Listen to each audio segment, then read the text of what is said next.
Okay, back with this little project I made with the Honda power head on the Suzuki leg.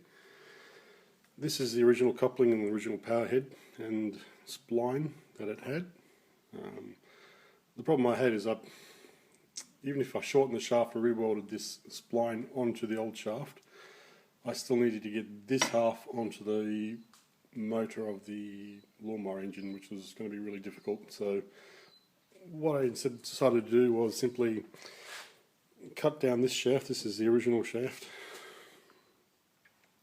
I've cut this off, put a 9/16 UNF thread on the remaining part of the shaft, and then put a bit of hexagonal, I think 7/8 or 22mm mould steel drilled and tapped to 9/16 UNF, and then screwed that straight on the shaft all the way down to the shoulder.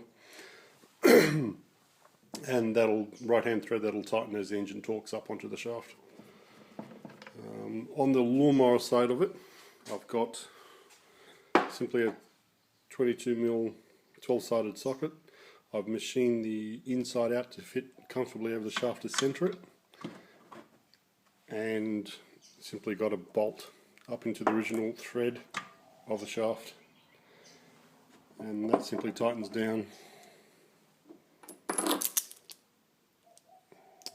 on the shaft like that. So once that's on the shaft, that'll simply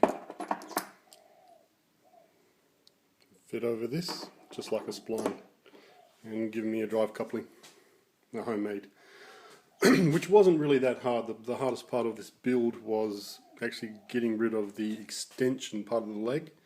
I've had to cut down the gear selector shaft and the water pipe and also the main shaft, and that actually was more of a drama than actually mounting the engine on the leg itself. Coming back to the gear linkage I was having a problem with, I've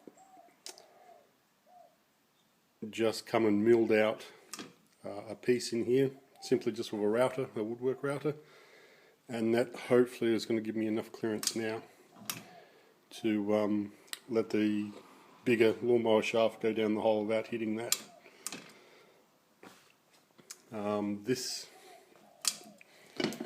is the original intermediate bracket that still goes on the leg, like so. And this is the adapter plate that I had water jet cut from a CAD drawing. Also just used a router to smooth off the corners, to round them off, and I've used also a router to cut an internal water gallery in, which will bring water up from the water pump and to 4 different holes to spray onto the bottom of the sump, and that'll help cool the engine when it's motoring along, I hope.